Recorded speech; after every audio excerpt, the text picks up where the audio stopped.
This is the X&C Podcast, your Xbox newscast, featuring Colteastwood and Mag, hosting industry interviews and gaming talk live on YouTube every Monday night at 5 p.m. on the West Coast, 8 p.m. on the East Coast. For all of you listening around the world, X&C Podcast is available on demand on Spotify, Google, and Apple Podcasts. Welcome to the show. Join the chat, hit the like button, and let's get into this week's topics with the Xbox newscast. Welcome.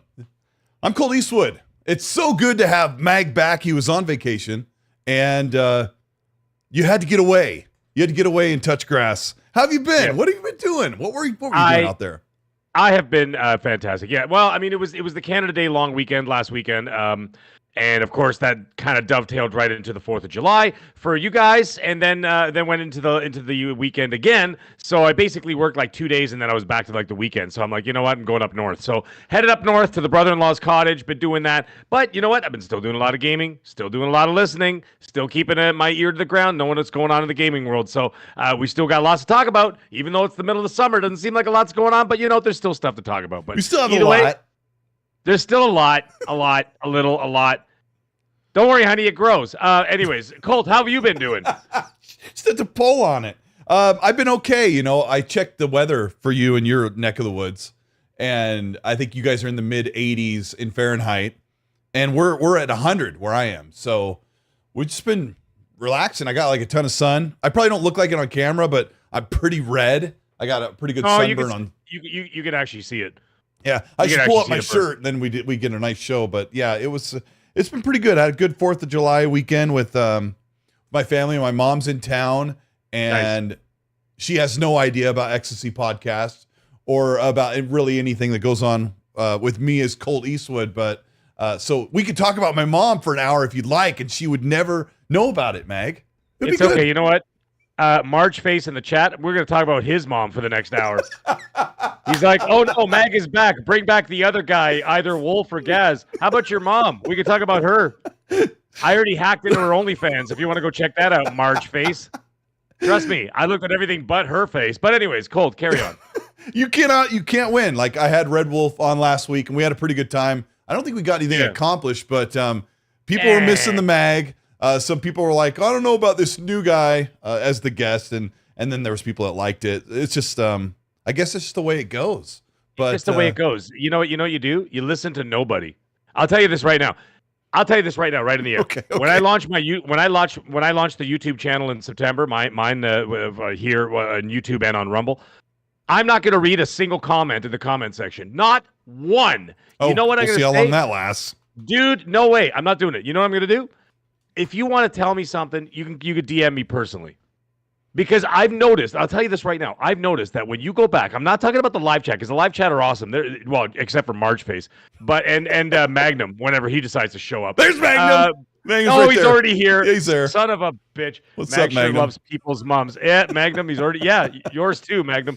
Anyways, the thing is that the live chat's always awesome and whatever. But when you go back to the show after the fact, it is literally like 90% pure negative venom of just like, Colt needs to go off a cliff in a station wagon. I think I know why. Like, what is wrong with people? So I'm like, I don't want to read the comment section on my own videos. Hell with you. If you want to say something, DM me directly. Be like, yo, Meg. Oh, I got to fix this. I didn't like that. I like that. Yes, Colt. I got to fix the ticker. I just noticed that I have a weird space in there. I'm used to that. I was actually talking to my friend about that, about why the live chat's amazing. And then after the video goes up, the podcast, there's like a lot of negative stuff about the games or about us or how the show went or about the topics, right? I think that's because people tend to watch regular videos on my channel, and then they come and say, they see I make a specialized thumbnail for every show, and maybe I want to know about Halo 7, which was what was on my last thumbnail, and then they see this 2-hour show and they're sitting there waiting for you or I to get to it, right? And they don't understand, like, it's a whole show that we're doing. Mag needs to be eaten by a grizzly bear next time he's up north. By a moose. Yeah, he needs to be stomped on by a moose. Yeah, but Colt needs to be struck by lightning with his Pinocchio nose. I need to bring my mom on the show. That'd be amazing. She'd be like, "What? Why are you guys talking about Nintendo so long?" But oh my god, yeah. Would you guys stop playing with your Nintendos? One thing every I learned, console is a Nintendo. Don't forget that. They do. You know, the boomer parents, they think everything's a Nintendo. I did learn. It's gonna come off kind of weird, but when you have family in town, you don't really get to play video games as much you'd like to or hope to. I did learn that. I'm like, oh, my mom's in town. Does that mean I can't sit in my game room the whole week and just play Descendants, the first Descendants? So, but I did get a little bit of time in the evening, really late. Stayed up till 2 a.m. one night so I could get some gaming time in. But have you played First Descendants? Do you have a? No, here's the thing. I was going to say, by the way, shout out to Web Dave. Right as we're talking here, what does he do? He DMs me and he puts, "Yo, Mag, you're awesome." I love that guy. Web Dave, I didn't mean you had to DM me right now. I was, but yes, thank you. No, he's the best. Web Dave is great. Yeah. Anyways, I wanted to play it because I'm like, this looks pretty hot. It looks pretty good. And then I started seeing some people saying, "Yeah, it's all right." Yeah. It's like, it's okay. It's a little janky. It's all right. The it's a little bit of this, a little bit of that. It's not the best. And I'm like, you know what? I've got a backlog of stuff that I'm getting through, whatever else, because everybody knows the way that I play my games and the formula that I follow now, right? So, buy them a year afterwards. All the bugs are worked out. It's usually 50% off, and the game runs better than it ever did when it launched. So why bother, right? So I have this backlog of AAA, just monster titles that I'm going to be playing and are playing right now. Why bother wasting my time with something that's going to be like, eh? You know what I mean? Like, I don't have time for. I only have time for this. 2 thumbs up. The only one that I'm going to play day one, and I told you this before, and I told the chat this before, is that I'm going to play Call of Duty day one. Because Call of Duty is one of those games that you kind of have to play day one. It's a multiplayer game. Assuming the servers don't crash, as they tend to do on the first day. But either way, it'll be Call of Duty day one because that's the kind of that's the kind of game you've got to be there like right at the beginning, right, with all your people and everything else and all your clans and all that kind of stuff. So but everything else, I could wait. But if there's something like a free to play that is kind of like ho hum, I'm gonna walk away from it. I don't got time for it, Cole. We don't have time. We only have time for quality. You're actually doing that right. Mistro001 in the chat says, "Where are the timestamps?" Timestamps? Here's one right now. Okay, that was the first timestamp. That was us just talking nonsense for the first 10 minutes. Yeah, that's what we do. I mean, I put in. I put in like 4 or 5 hours of Descendants on ROG Ally via Steam, and then I played probably a little bit more on Xbox, and I was playing with Fonz from Fonz Gaming for a couple hours last night. And there's nothing amazing about it, but I wanted to pick your brain about this. And we don't normally talk about some of these subjects. They never come across with when there's more important stuff on. But this Nexon, I think, is the name of the studio that makes First Descendants. Now, if you're wondering about the game, I know. Well, let's hear it in the chat. I'll keep an eye on the chat if you've played the game. It's got pretty comparable third-person shooting. The graphics and the art style are pretty good. Like, it kind of looks like Stellar Blade meets Destiny in third person. It's got like a good graphic style and quality to it, but most of the characters, this is so funny. Fonz and I were playing the game, and you can choose between like an armored guy that looks like a demon, or just a regular armored or suited up dude, or a girl. And when you get into the game, Mag, like when you get into the hub world, it's like a I don't know how to describe it. It's like a fashion show. Everyone's walking around as their girl characters. Some paid the microtransactions for the maid outfit and the high heels and the long stockings, and they're walking around the hub world grabbing quests. And Fonz's like, look at this skin someone unlocked over here. And I'm like, Fonz, you realize we're 2 dudes looking at another dude playing as a girl. Playing as a girl, yeah. It is kind of weird, yeah.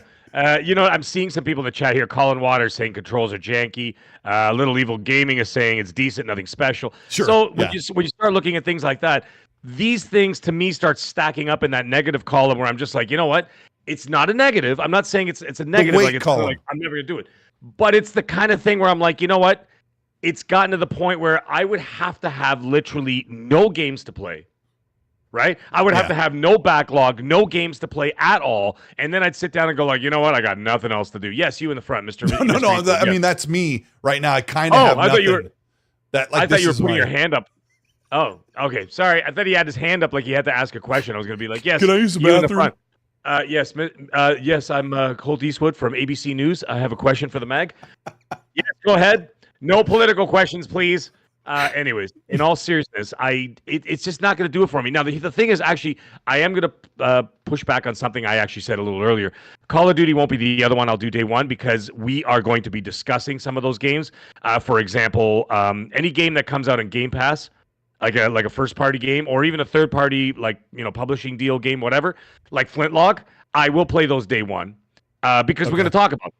You know what I'm saying? Because we're going to talk about them on the show. So, if it's like 4 days into Flintlock, I'm sure that we're going to open the show with it in a couple of weeks, right? Yeah. Say, hey, what do you think about Flintlock? Because it launches day one on Game Pass. That's a talking point, right? And then same thing when I do my channel and everything else. So, we're going to talk about those games. But the other ones, nah, man, they're going to wait. They can wait.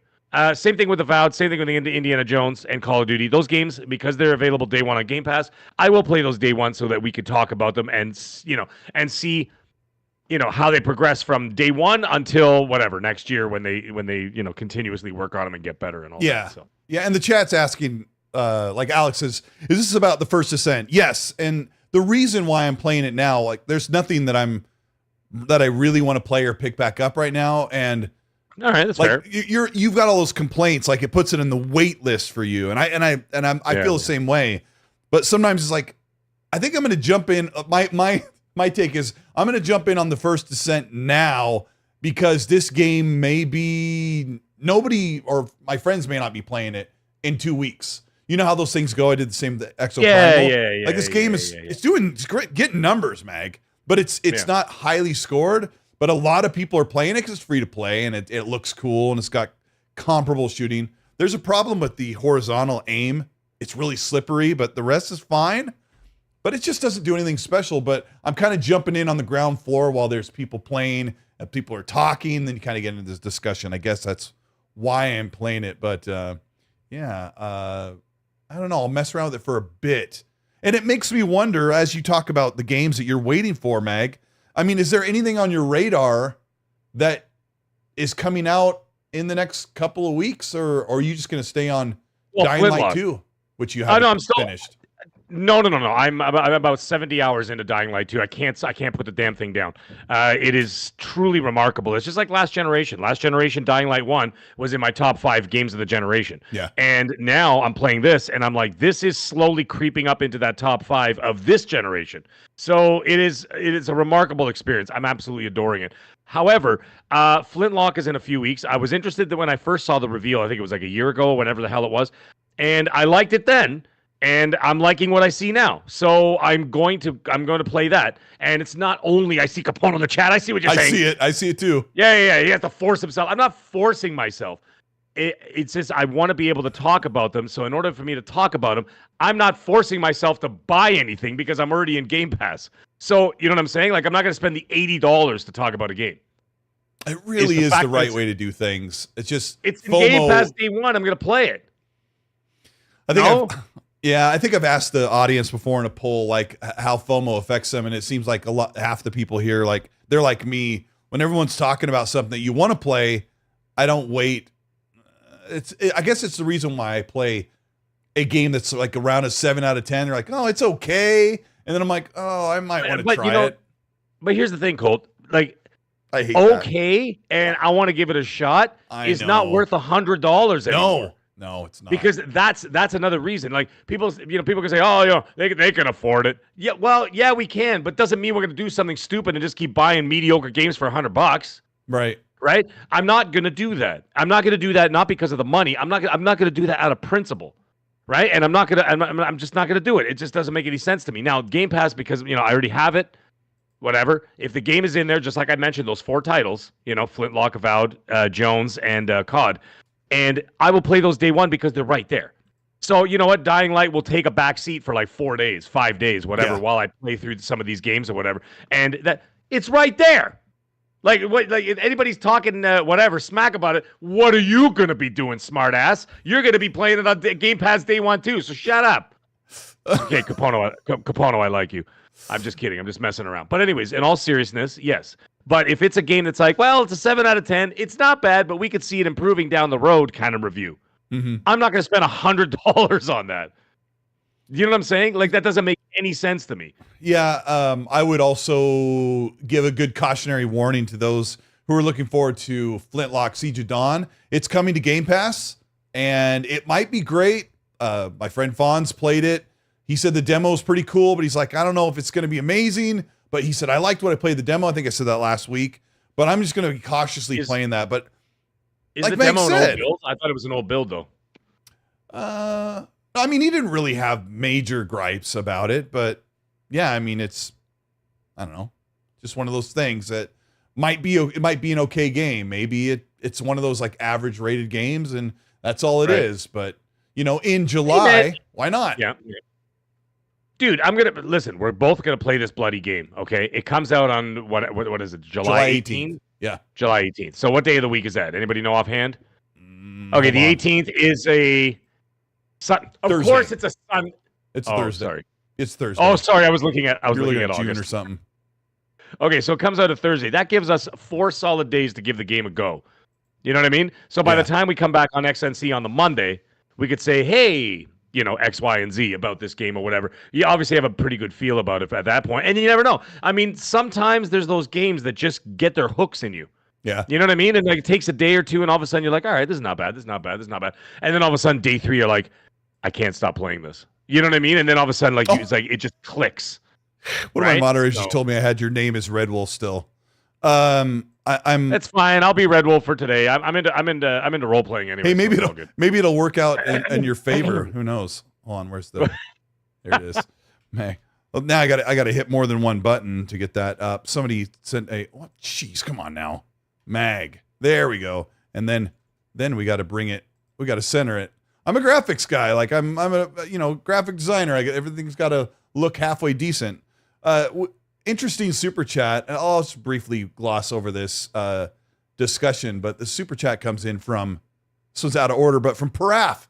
Thank you for the $5 super chat. It says, Colt, can you make an updated upcoming games list of Xbox versus PlayStation? Also, what are your most upcoming anticipated games? For me, he says, it's AC Shadows and Avowed. Well, let me unpack. Hopefully I come back to this the rest of your chat, Paraf. But when you say that upcoming games, you probably saw it flash on the screen for just a moment. Let me go to here. I did make this upcoming. Let me turn it on. It'll just cover up Mag and I for a moment. This is the upcoming officially announced first-party titles for Xbox since 2020 and into 2026, maybe 2028. And looking at what the difference of how early Xbox announced games instead of how they announced them on PlayStation, it looks like Xbox has way more games. Unfortunately, for people who think that this list is bullcrap, I actually think it's not impossible for Xbox to have more games in the pipeline than PlayStation because they have a third more studios. I mean, what is it, Mag? What do they have? 20 studios over at PlayStation? And Xbox has like 30? Something like that. I thought they had 36, but I thought it was 36. Yeah, I hate how I can't see your face. Hold on, let me move this. I'm trying to grab that without. No, I'll just screw it up. So anyway, I'm going to turn this off here in a second. But basically, Xbox or PlayStation's roadmap is coming out mostly over the next couple of years, and what you see is half of these are coming out on Xbox's side over the next couple of years, and then the rest kind of make their way in 2026. And 2028. So there we go. Got that on there. Did you get a chance to see it while I was on there, Mag? Oh, I've seen it before. Okay. No, I've seen it. I saw it on the socials before. Yeah. So the other question they said is, and we'll ask this to both of us, of course, is what is your most anticipated upcoming game? And I would say this is a 2024 question. Sure. For them, it is AC Shadows and Avowed. And I would say, Parath, that's actually my most anticipated games coming this year, honestly. What are yours, Mag? I'm going to go with Call of Duty. Yeah. And I'm going to go with what the hell is it called? Astrobot. Call of Duty and Astrobot.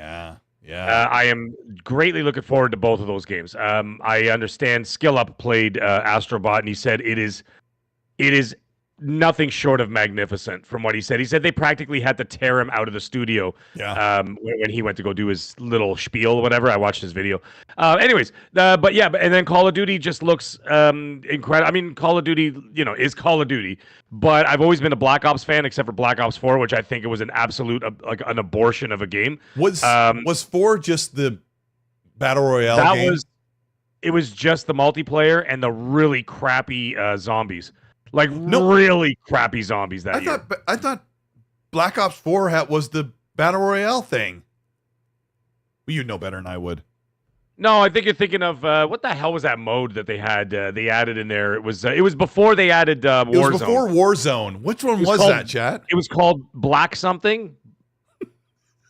Black something. Black Site. Not Black Ops. It was something else. Guys, help us out here, man. What was that? Remember that? It was it was the precursor to Warzone.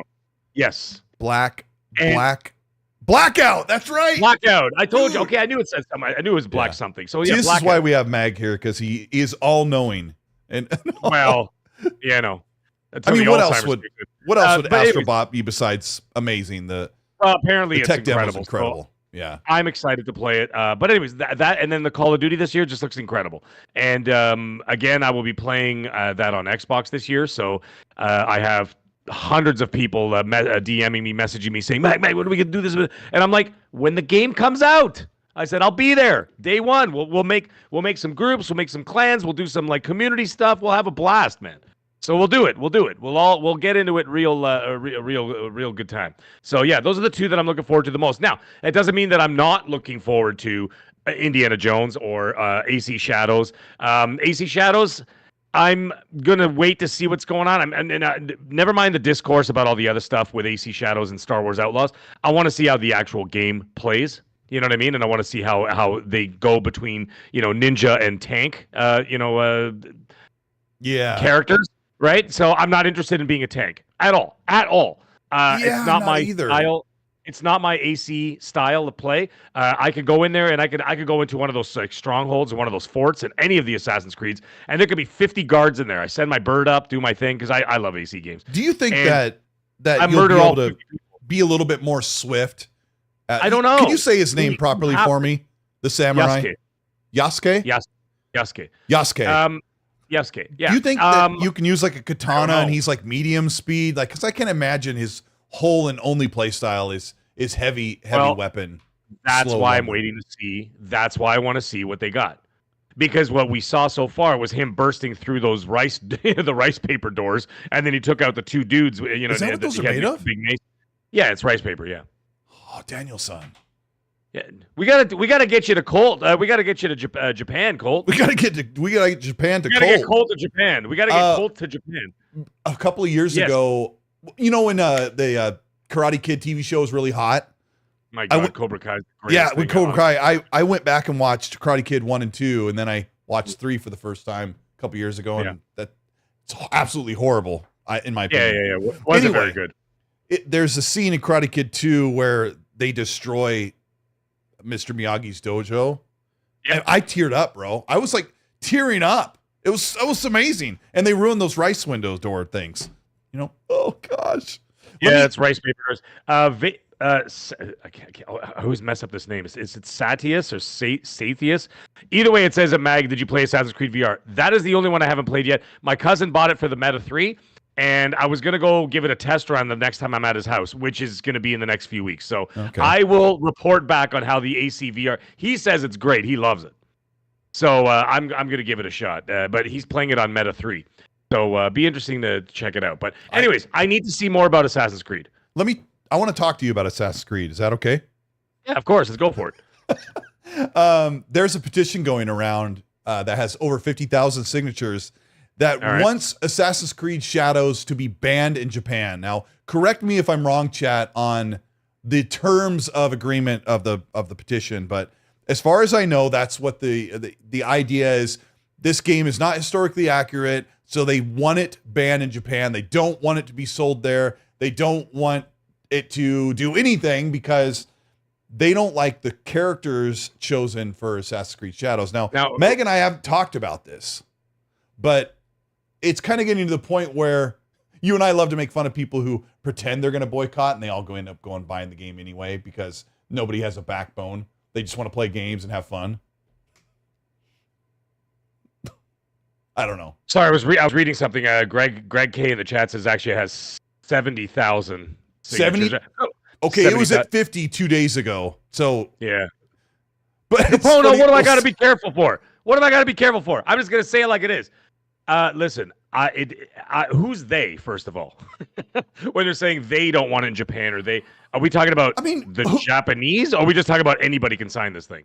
Anybody can sign it, but the ridiculous premise of a petition is you don't get to make a decision what a corporation does or a company or what anyone else is doing by getting petitions signed. Like all you're doing is saying, "Hey, we all don't like this." I suppose it spreads awareness that if people are like, I'm not going to support this product, but you and I saw that no one was going to support Hogwarts Legacy and that game absolutely killed it. So, well, there's when it comes to the Hogwarts Legacy thing, I'll clear the air on that one before I get into the AC thing. Okay. The Hogwarts Legacy thing is that you always hear, and this is what happens on social media, it happens on the news, happens on the legacy media and all their bull crap, is that you're hearing like the 0.05% of the population. They make the most noise, right? Sure. But at the end of the day, the 90% of the silent majority don't care about any of this stuff. They're either going to, indulge or not, right? In that entertainment. They're either going to go or they're not going to go. When it comes to a lot of stuff, like, for example, what Disney's been doing, I think the people have spoken, where they could see that you make all this stuff with all this political stuff and this and that and whatever, and identity politics and intersectional feminism and all this other crap that they've been slamming into their movies for the last 5 years. They've been losing hundreds and hundreds and hundreds and hundreds of millions of dollars because no one's going. Then you release a movie like Inside Out 2. God forbid you make a normal movie, a family movie for kids, about kids, without any bullshit in it, and you just release it out into the wild and it makes $1 billion in a week. Wow, isn't that strange? Now, anyway, it seems like it's not that difficult to give people what they want. Like, now, here's the thing: you don't always have to give people what they want. Okay. What you have to do is you have to supply a product that you think that people are going to enjoy, not ham fist them down the throat with whatever bullshit that you're talking about, or whatever political views that you want to insert into your movies or into your entertainment. People don't like that. They don't like that kind of, and it doesn't matter what the politics are. It could be left, it could be right, it could be this, it could be that, it could be, whatever. Doesn't matter what it is. People don't like that in their entertainment. And when you feel like you're being preached to, people push against that, right? And you see that kind of stuff. Now, that's a whole other thing. I'm going to take that subject and push it aside. Now, go to the AC thing. Ubisoft, in all intents and purposes, have every right to make whatever they want. It's their product. Sure, okay. To their peril as well. Right? You have to think about that too. It's to their peril. If they strongly feel that this is what the direction they want to go, fine, go ahead. No one's going to stop you. No one, like making a petition trying to ban a product from selling somewhere is ludicrous. That's never going to fly. That's never going to be a situation. Even if you have 170,000 signatures, you know what? At the end of the day, as a consumer, you have the right to either purchase it or don't purchase it without being, vilified in any which way or form. You have the choice. What, by other people? Yeah. It's like, oh, you're buying it because of this, or you're not buying it because you're that. And I'm like, that's so stupid. You have a choice as a consumer to purchase it or not purchase it. Ubisoft, as a company, has the right, because it's their product, they can make whatever the hell they want. If they want to make the next Assassin's Creed with a guy wearing a tutu and bunny ears, I'm there day one. I know, me too. That'd be so hot. Anyways, in all seriousness, if they wanted to do that, go right ahead. Make whatever game you feel like. But I don't think Ubisoft's making whatever they feel like. That one of the issues was the feudal Japan. But they are. Who's forcing them though? Like, no one's forcing them. Yeah, of course. Like, no one put a gun to Yves Guillemot's head and said, you're making an Assassin's Creed in Japan. Yeah, you actually said his name correct. You're the first one ever to say his name correctly. Because I'm Canadian. We're bilingual. Not bisexual, bilingual. A little of both. Of both? No, Maybe. Ubisoft's Well, not making whatever they want, but for 17 years, people wanted feudal Japan after they saw Assassin's Creed come out, right? And then they finally do it, and then you don't get the choice as a male or female character. You have Naomi, or I don't know how to say her name, the female ninja. I always forget her name, Yeah. And then you have, say it again, his name? Yasuke.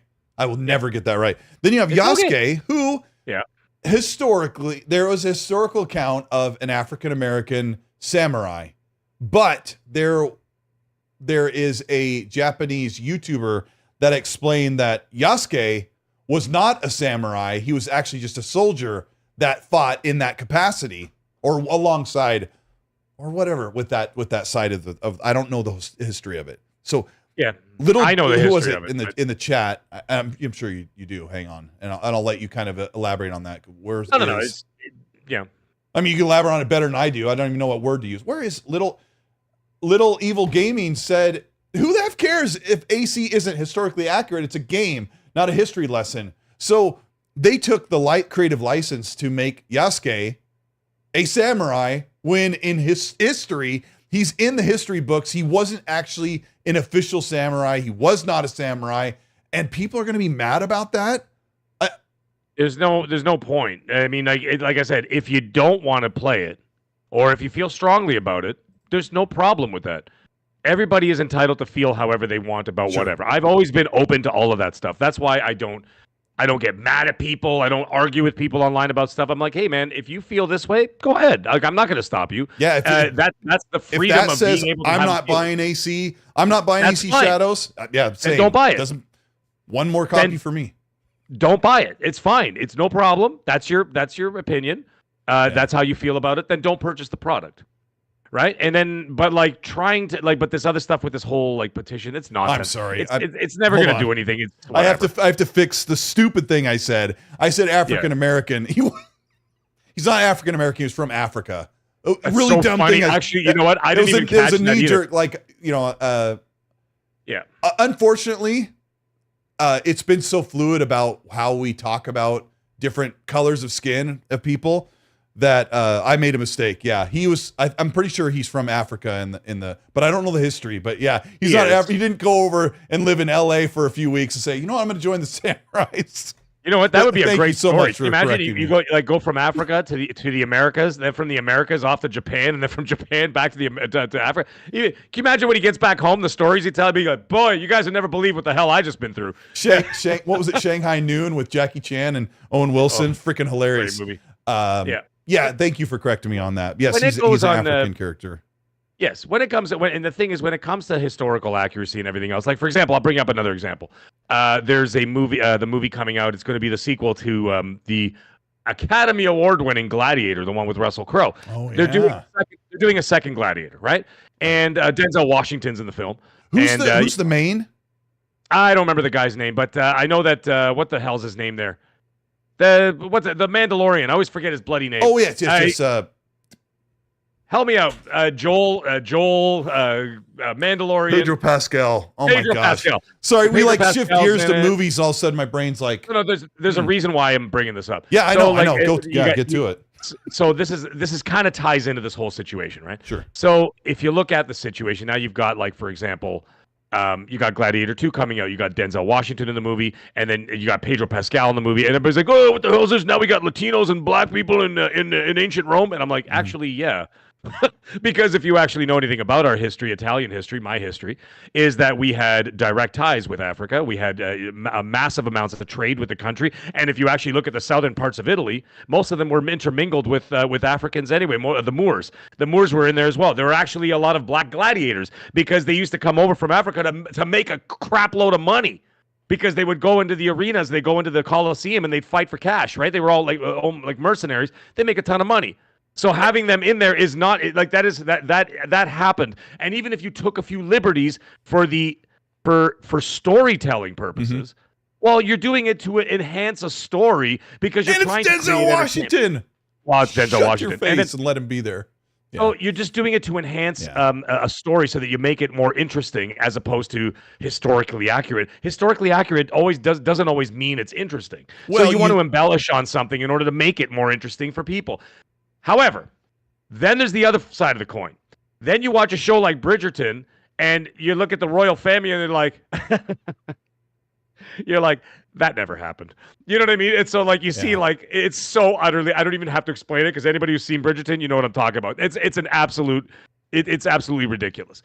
But anything else like that, like I said, again, when you're talking about when you're talking about Yasuke, when you're talking about the Italian culture and everything else, look at half of this might piss off some people, but if you look at the southern half of Italy, look at all the features. I'm from the north half of Italy. Blonde hair, blue eyes. We all border on Germany, Switzerland, and Austria, right? And we're all, well, I'm not tall, but like a lot of people are like 6 feet tall, Italians, all blonde hair, blue eyes, whatever. Very, very pale, like me.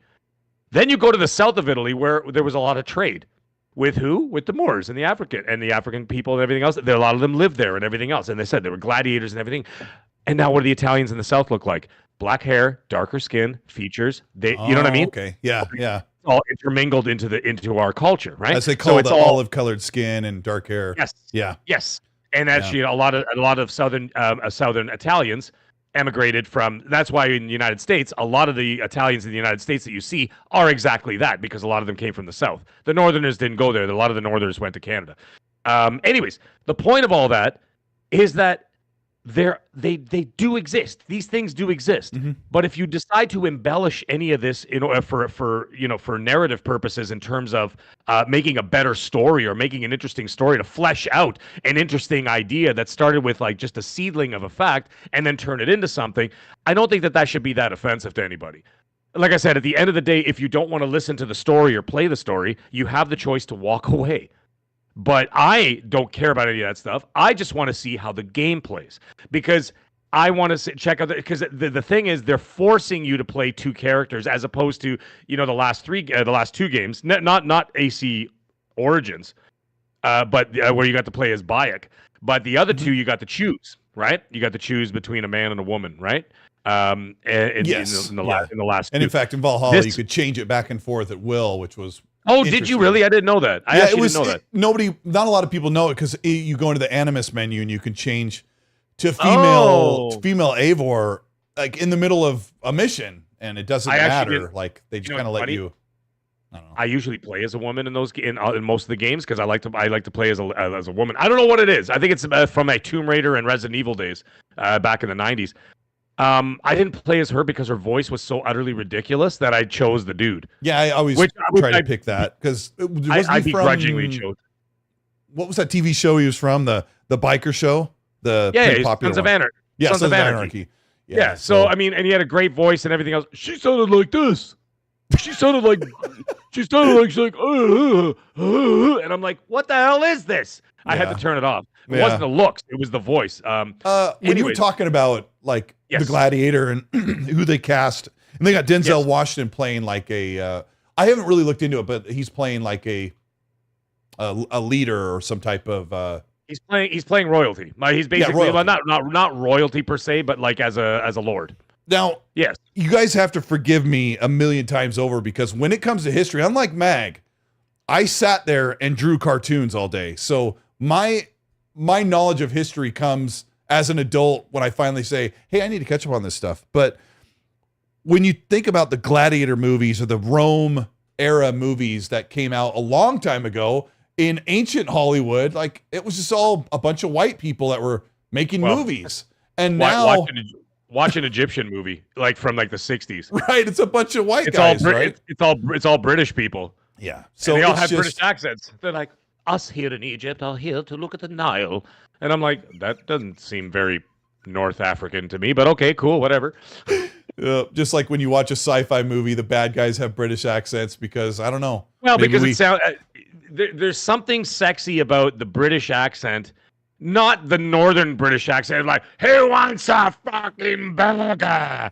Like, not those guys. I'm talking about these guys. And then the ones that you see in Star Wars. Everybody in the Empire was British, right? They all had the they all had the British accents, and there's something about it. Even like a James Bond movie, like the James Bond villains are, oh, what a pity, Mr. Bond, and all that.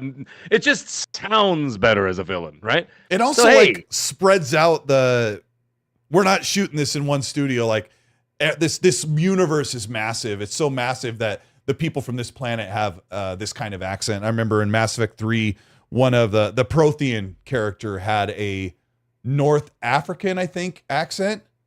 And he sounded so cool. And he was like green and his face was kind of shaped like this, but he had this really strong, heavy, it almost sounds like Jamaican at first if you don't hear a lot of African accents, but he sounds so cool and so like ancient. It's so awesome. But yeah, I mean, when we bring it back to AC, I want to bring it back to AC Shadows. And when you say Ubisoft's doing whatever they want, I kind of like to tie that back to AC's trying to take some liberties. Like, hey, this is going to be a really cool story.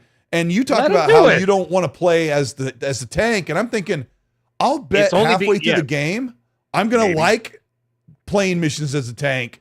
And then I'm going to go back to stealth. And I'm like, you know what? Now I want to like whack somebody's skull off their face, off their well, you know what? The thing is, you don't know until you try. But the thing is, I'm cautiously optimistic because I've always had fun with all the Assassin's Creed games. I've loved them. I've always enjoyed them. For the most part, I get almost 1,000 out of 1,000 on every single one of them. My crowning achievement was 1850 out of 1850 on Assassin's Creed Odyssey. Odyssey. On Odyssey, it was 200 and what did it take me? 285 hours to get 1850 out of 1850. I played all the DLC, did it all on Xbox, loved it, right? And so I've always enjoyed them. But now you're introducing not the tank mechanic. You're forcing me to pay two different characters. So my thing is, are you going to cut halfway through a scene? Like, let's say I'm playing the story, right? And I'm like, I play as the ninja.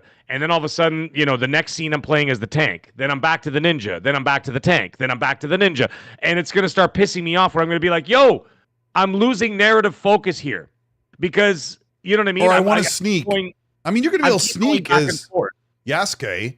I'm pretty sure you're going to be able to crouch down and get into cover and drop on people. I'm sure. Right? I'm talking from a narrative. I'm talking about from a narrative point of view because the Assassin's Creed game stories are I adore them, and so I don't want to be pulled out of an experience if you keep flip flopping me back and forth between the two characters. Depending on where it goes, or they weave it together really well that it works. I'm not going to know until closer to when the game comes out. So when the game comes out, then I'll be able to say, you know what, this looks hot. But guess what, folks? I'm still not going to buy it day one anyway because I'm going to wait till 6 months to a year when I'm done all my other games, and then I'll get to it. And Ubisoft is notorious. Give them 3 months, and the game's already 50% off. You remember when Avatar came out? Avatar came out literally 90 days later. It was $40. Not even. It was like $30. Paid full price and for they just, you know what I mean? And then, and actually, I heard rumors that it might go to Game Pass. It's just a rumor. I'm not saying it's for sure, but there was a rumor going around. Yeah, and I look at that it might hit Game Pass, but you know what I mean? Oh, and then it might play better. The bugs and all that stuff, will be worked out by then. But hey, sorry, that was a long discussion about AC. It was, and I'm looking at the poll, and 35% said they would get it day one. The rest are 65% are on the wait, and maybe I'm an outlier. Like I'm excited to play that game when it comes out, and most people really aren't. And we talked about it for nothing. No, I'm just kidding. Hey, this is the XC Podcast. I'm here with Mag. And this is episode 157, and we appreciate you being here. Hit the like button if you're enjoying the show. Today we're going to talk about, let me look at my list. We're going to talk about PlayStation Network, some sales stuff, some stuff coming to Game Pass, some big surprises coming to Game Pass, and some more exciting stuff that's actually crossing over to the Xbox. We'll get into that. Thank you to New Soul 9 for the super chat for $5. Says, I love my Amazon Fire Stick having Game Pass. 100. I'm planning on going on vacation with my friends, and I like to do my gaming on a big TV, and you can do that. So that's official now today, I suppose. Let me know how it works on Wi-Fi. I'm wired in on my TV. Steven Mewtwo, thank you so much for the $2 super. Says, hello, Colt Mag. Great to see you guys again. We appreciate you. Thank you for messaging me throughout the week. I appreciate it. I'll always get back to you when stuff's going on, but thank you. And Web Dave also said, yo, Colt, you're awesome, about 35 minutes ago. We appreciate the support so much. Meg, I was talking to someone, I think you were in the thread, that they said something to you first about how people really appreciate listening to our show while they're driving to work, and Yes. that we're kind of a part of their evening. And that means a lot to us, man. Right? Yeah, it does. I mean, and it's honest to God. Like I know we joke around a lot, and of course there are people who are always going to dislike us, dislike me. You know, I had to hear about it for months and months and months. I still hear about it sometimes. Oh, ever since Gaz left, blah blah blah. And I'm like, somebody walks in your back door, and goes, I don't like you, Mag. Yeah, it's like, okay, whatever. You don't have to like me, but it is what it is. But the thing is, for everybody else, that, and you know, we see it all the time, and we get messages about it, DMs. Sith Lord, shout out to Sith Lord. He messaged me last night, and I'm not going to say everything that he said, but he sent me a nice long message about how like how we impact, how we're impacting their lives and stuff like that in a positive way, and make them smile when they're going through some tough times and everything else. And I told him, I said, honest to God, I go, that's all that matters to me, is that if I made somebody laugh, or made somebody happy, or, I made somebody like, oh, I can't wait to listen to the show, or that was great, or this and that, or even just to take you away from your troubles for even just a short while that we can entertain you, then that's all that matters to me. Not anything else. Nothing else matters to me. Not the notoriety, not the fame, not the money, not the anything.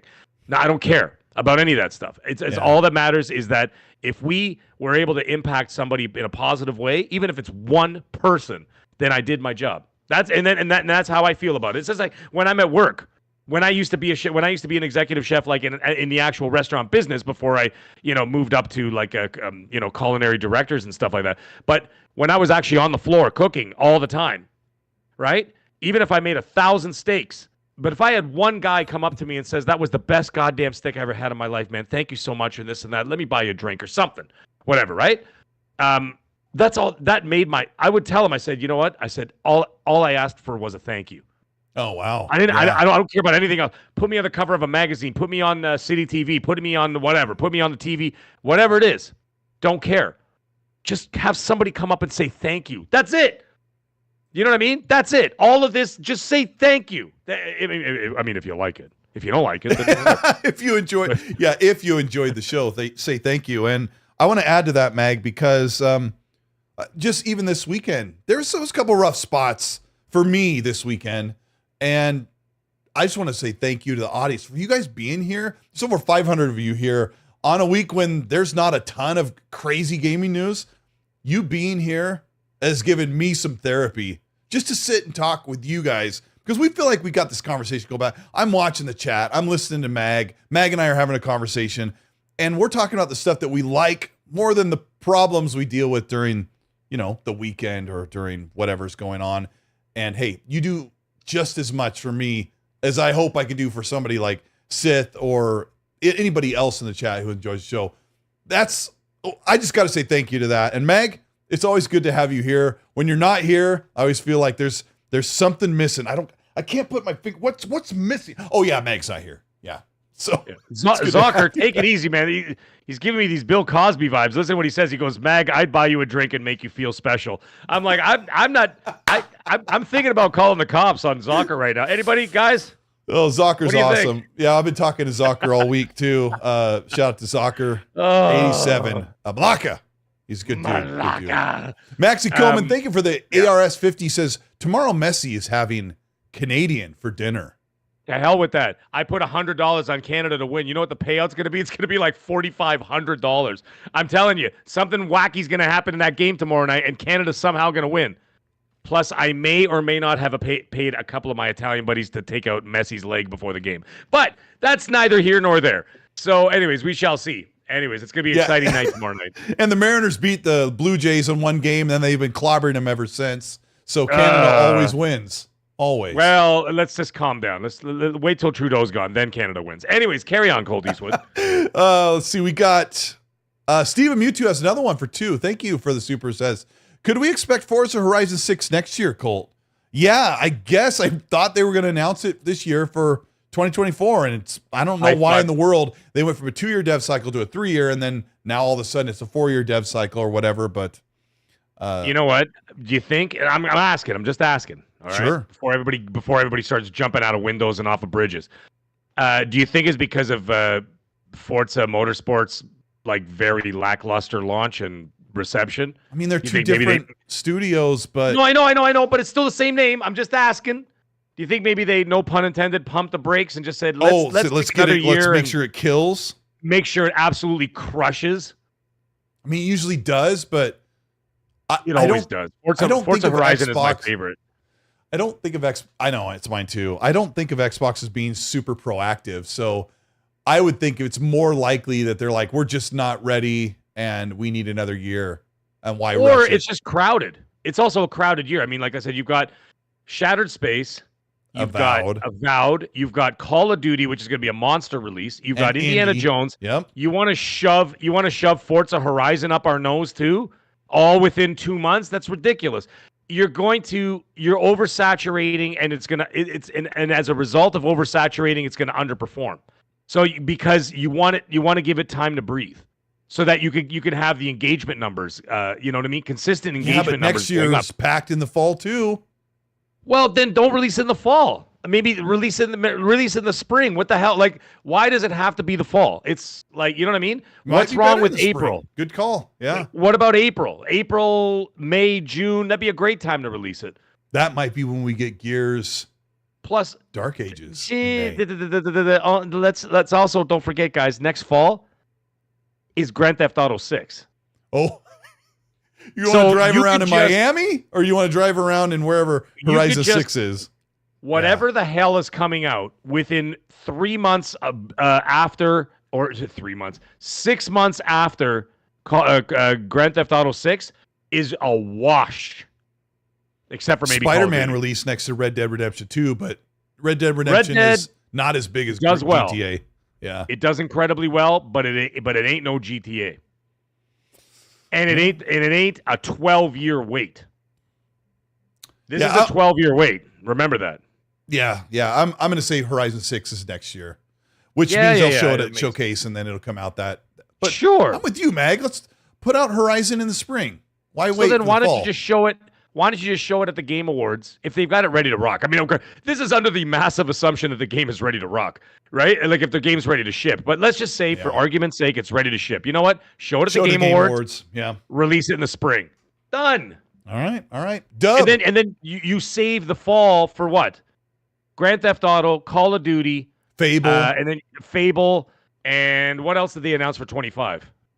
Clockwork Revolution, I think, is probably then. Clockwork Revolution. They could release that somewhere earlier in this. What's it called? South of Midnight didn't have a release year, did it? I think it's 2025. I can't remember. I think it is 2025. Is it 2025? Well, then that one can release anytime as well. But you can release that in January, February. You could do that with Clockwork Revolution as well. Like those are smaller experiences that you could sort of sprinkle throughout the year. But we're really jumping out there into the future, aren't we? I don't even know what I'm doing next week. Well, hey, this is what we do, right? We're talking about. It's like when I get into discussions with my movie people, right? Yeah. And they're telling me stuff that's coming out in 2030, right? Because they've already signed contracts and this and that. Like, oh yeah, we got this coming out 2030, we got this coming out 2031, and this and that, blah, blah. And I'm just sitting there going, I don't even know what I'm having for lunch today. Right. These guys are already like 6 years in advance. They already know what movies that they're not starting the movies, but they've already got the contracts, in signed, and of course, scripts have been approved and this and that, whatever. And then they move on to the next step. Well, by the way, I've heard nothing about Fallout yet, but I've been really prying with my people to find out some info, and they closed the doors on that, man. I can't get any info. Okay. So I don't even know how the script is coming along. I know nothing about it. Like I haven't seen the script. I haven't heard anything. Where the first one I did, but I mean this, and I watched it 2 months early.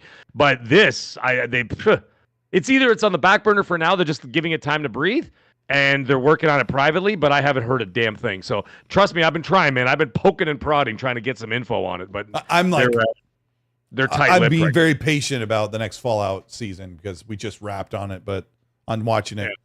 Dub with the chat says, regarding AC Shadows, a YouTuber went to Japan and asked random folks on the street how they felt about Assassin's Creed, expecting them to hate it. No one had an issue. Laugh out loud. I mean, I don't know how many people he polled, but I don't know. Like I you said, know what? people aren't really going to boycott it. It's going to sell like it should. If the game is good, then people will go buy it. People will play the game. If the game sucks, which historically it won't matter what characters are in there. It doesn't matter. Like historically speaking, Assassin's Creed games are pretty damn good. They generally, you know what I mean? They release to not huge acclaim, but decent acclaim, right? I mean, and nothing has slowed down the Assassin's Creed machine, and this is the team that made Odyssey, right? Yeah, and now the thing is, AC Valhalla was the fastest and biggest selling Assassin's Creed of all time. So it's not. You're absolutely right. The train is not slowing. Wow, Valhalla was? Valhalla, yes. And it's not even like the greatest one either. That's crazy. No, but it also launched at the beginning of a generation. Yeah. Right? It was essentially a launch title for the Xbox Series and the PS5. So that helped, right? So when the new console come up, everybody wanted to do, buy a brand new game for it, which is what I did. And funny enough, the very first game I played on the Series X was Assassin's Creed Valhalla. Yeah, I think it was for me too. And I played it in 60 frames, and I was completely blown away. Because the last generation, I was playing AC games in 30 frames, right? And then all of a sudden, I play this in 60. I was like, whoa! And it looked just as good as the last one when it was at 30. Yeah. I mean, instantaneously, I could tell the difference. No, I got what you said, but yeah. So I think as long as they make a quality game, I think in the end of the day, a lot of the other stuff, like I said, everybody's free to feel however they want. I don't discriminate against anybody and their feelings and thoughts, as long as you're not hurting anybody. But other than that, you either buy it or you don't. But I think if the game is great, people will buy it. I'm kind of bummed out that people either are not excited about it or they take issue with it and don't want to buy it. I don't care if somebody doesn't buy a game, but I thought most people would be more excited about it because of the team and the feudal Japan and you get to use two different characters, but don't worry about it. Yeah, I'll enjoy it. If you want to play it, you play it and have a good time with it. Don't worry about these other people. They can do whatever they want. Meg, I think I felt a little bit of trepidation when I was playing Hogwarts because people were like, when you'd post like, "Hey, I'm really loving this," people were like, "How could you?" And even then, I was like, "What are you worried about? I'm having the time of my life. This game's fantastic." It was fantastic, and I ended up buying it twice. I did buy it for Xbox and PlayStation. I don't even like Harry Potter, and I liked it.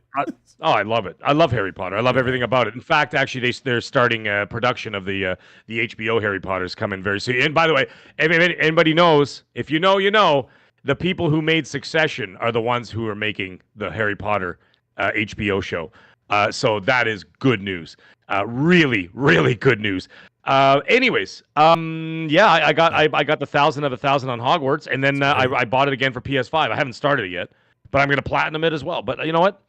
The game is great. The game is great. And I can't wait to see what that studio does next. Andy Hart, a sequel for sure.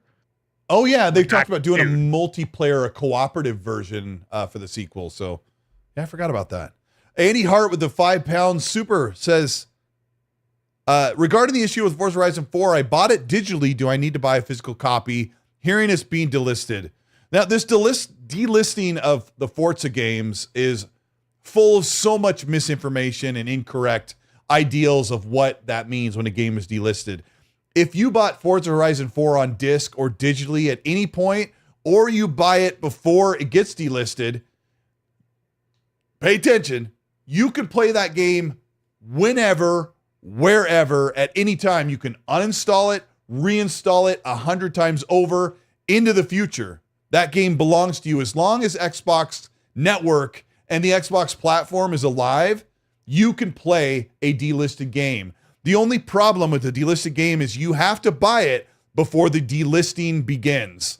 And I think it might have been last week or something, that you can no longer buy it. But the funny thing about a delisted game is I bet in 3 months from now, you can buy it for $40 on disc on the second market, or maybe you can buy it on Amazon because they still have it available. You know, some retailers are carrying it, but Facebook Marketplace, go still to GameStop if you want to get a physical copy, whatever. 100, and you don't have a Series S. then you're fine. Then it's not an issue. Yeah. That brings up other issues too, though. Imagine you just bought a Series S, and the only way you had access to it is through Game Pass, right? And then now Sure. you're losing games because of, or access to games because of digital licensing, right? Or And games would that fall leave the service because they're no longer on there. But that's just kind of the way it works when you rent. Yeah, but stuff, that's still no a first party. First party will You know remain what I there forever. Yes, but do they? So if you had a Series S, you kind of do they pull it from Game Pass, Mag? That's a good question. I don't have an answer. I think they're not allowed to sell it anymore. People think of the delisting as this game is dead; it can no longer be played.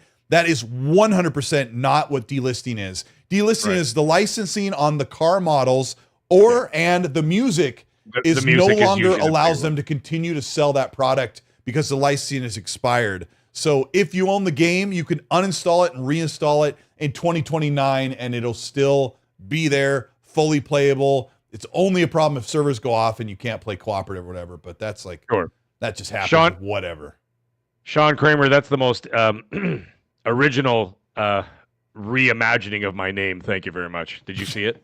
I haven't been looking at the chat for a moment while I was going through these. Yeah, no, Sean Kramer has a new thing for Mag. Can you not see it? I'm looking. How far up was it?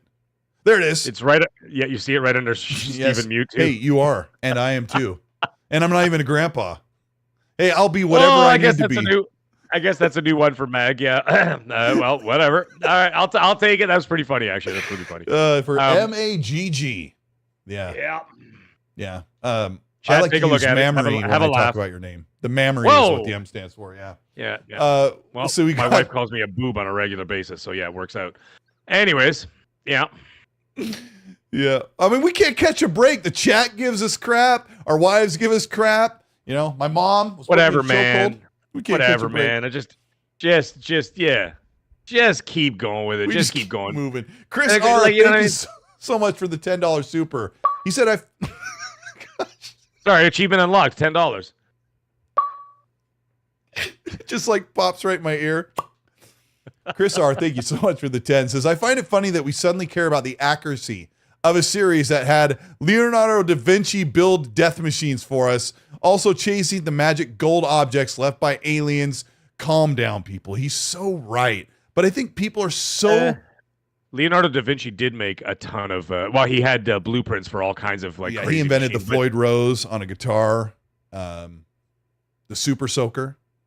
What else did he invent? He invented the Super Soaker. No, but he did have drawings and ideas for dozens and dozens of different kind of machines. Actually, even the first airplane. Make a tank or no, God no. They didn't have a combustible engine for another 1,000 years. Yeah, you had this magic tank that made out of paper mache by Leonardo da Vinci. But he's right. Have drawings of an airplane. He did. He did have drawings of an airplane. I mean, minus the engine, but it's probably going to be him jumping off a bloody cliff. But yeah, I get what he's saying. I mean, it's just a human with bird wings. I mean, like I said, at the end of the day, if the narrative of the story is great, then go ahead and embellish things in order to accentuate the story for a better story. It's like when you go to a party and you're telling a story and everybody's getting a couple laughs out of it. Of course, a storyteller is always going to embellish the story a little bit to make it funnier or make it more entertaining. Absolutely. And then right, and then you're always going to have that stick in the mud that walks over and goes, "That's not how it happened. It was 3 guys, not 6." And then he'd be like, dude, you just get the hell out of here. Go home. You ruined my story, Rick. Right. It's always Rick, isn't it? Yeah. Rick always ruins everything. Don't know how to treat a Rick. Sorry. Maxi Coleman, who is either in Argentina or sent Argentine pesos. That's why I actually misspoke when I said Argentina. Yeah, man. Maxi Coleman, thank you so much for the Argentine peso 50. Says, you make a game in medieval Japan and the main character is black, it's woke, and he says, I'm not buying. And that's fair. That's fair. Have absolutely every right to do that. I support it 100%. I support everybody in their feelings, and whatever they want to do, you have 100%. And it could be maybe someone doesn't want to play a game because the main character is a female, and they're like, I only like playing as guy characters. Hey, that's fine. But I draw the line, Mag, when people are like, no one should buy this game. No one should do this. That's what I was saying. Well, I was like talking about the what the hell is it called, the signatures and things, the petition. The petition, yeah. When they were talking about the petition and whatever, I'm like, you can't physically stop somebody from selling something in another country just by signing something. It just shows that there's 70,000 people that have a distaste for the product or the direction of the product, and that's fine. No problem with that. That's 70,000 copies you probably won't sell, right? Which is fine and fair. Whatever, you guys do I don't whatever you even want. think it's going to be 70,000 copies that don't sell, but or maybe it is. Maybe I'm just saying out of that group or whatever. Yeah, let's say 90% of them actually stick to their guns and say, "I'm not buying this game." When you get a big petition, it's the message that goes out that actually gets people to vote with their wallet, I suppose. I don't know. You know what? It's going to be a very interesting fall. And it's going to be a very interesting fall for a lot of reasons. I want to see my bigger thing about the fall. My biggest story about the fall is actually going to see the demographics of Call of Duty. I want to see where that's going and that's going to be a big talking point. Like where most players are? Yes. Is that what you mean?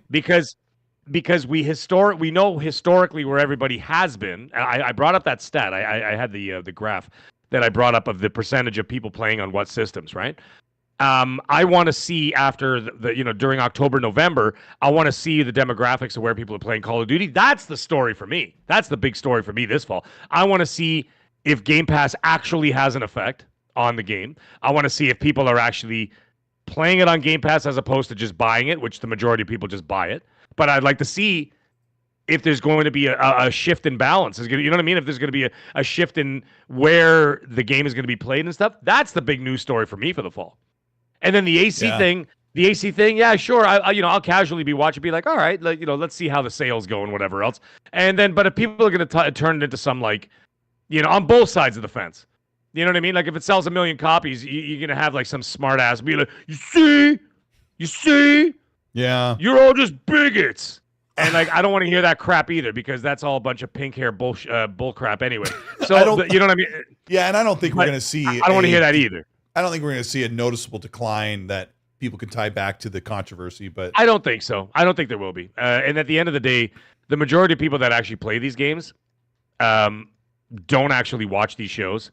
They don't listen to us. They're not on Twitter. They're not DMing me. They're not telling they're not telling you to get struck by lightning or me to get eaten by a grizzly bear. They're just people that are out there in the world. They go, oh yeah, new Assassin's Creed's coming out. And they just buy it or don't. Right. And then there's that. Right. So you gotta keep in mind that the majority of the people, we are like the 15%. And I've said this before on so many different shows. Mm-hmm. We are but 15%. We don't have the impact that people think that we do. We have an impact within our community of people. Yeah. Right. That we talk to and everything else. But far reaching. That's why at the end of the day, when you hear these Xbox executives say, they say, and you know what I'm talking about when they're like, yeah, it's basically the same 100 people saying the same things over and over.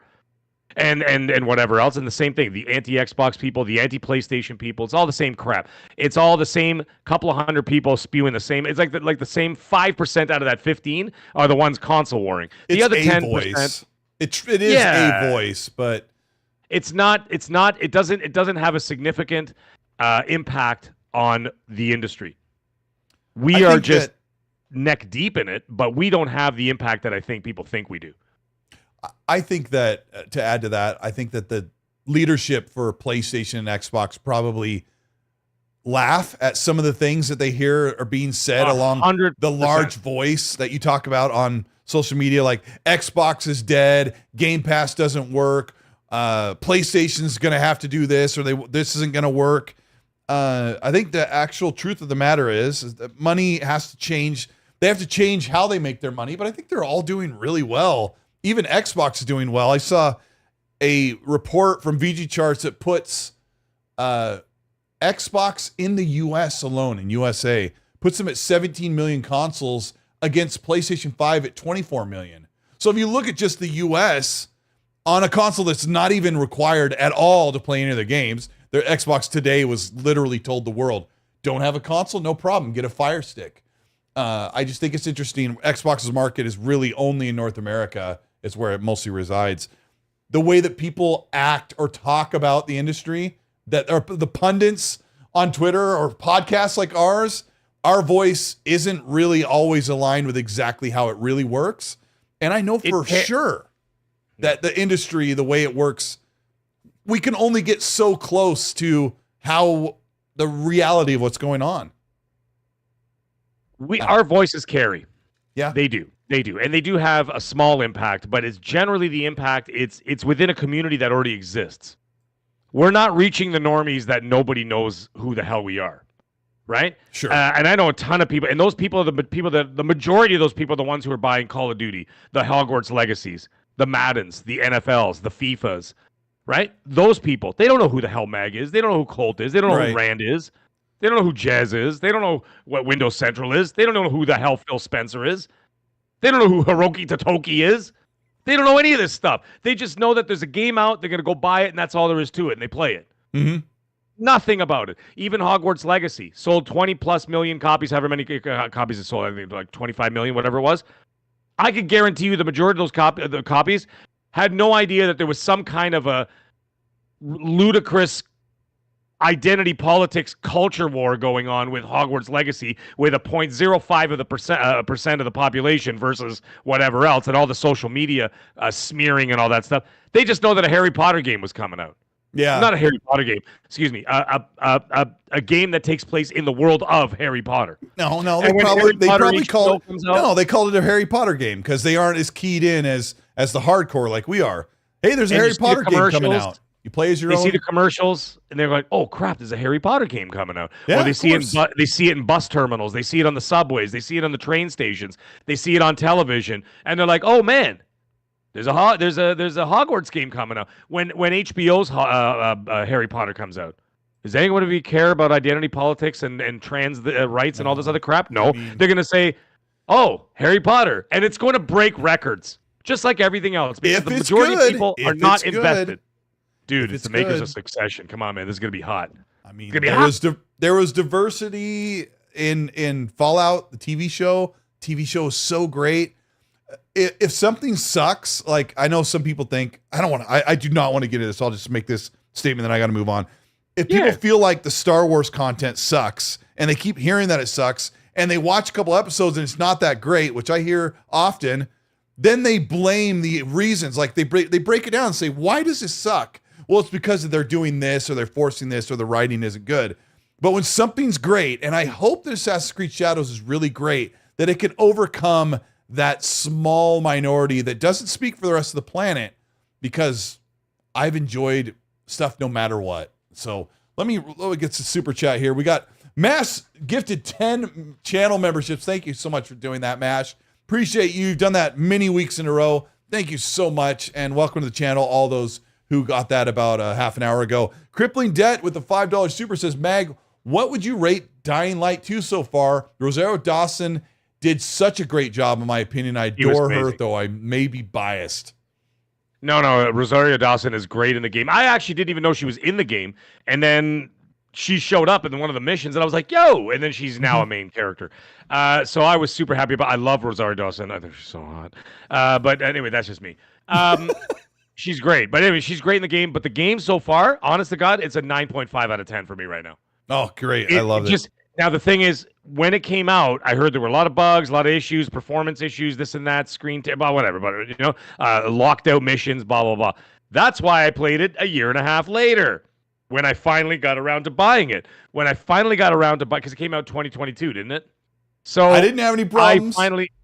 I finally got around to it, and they've done like loads and loads of updates and everything else, performance issues, everything's been ironed out. The game runs like a dream.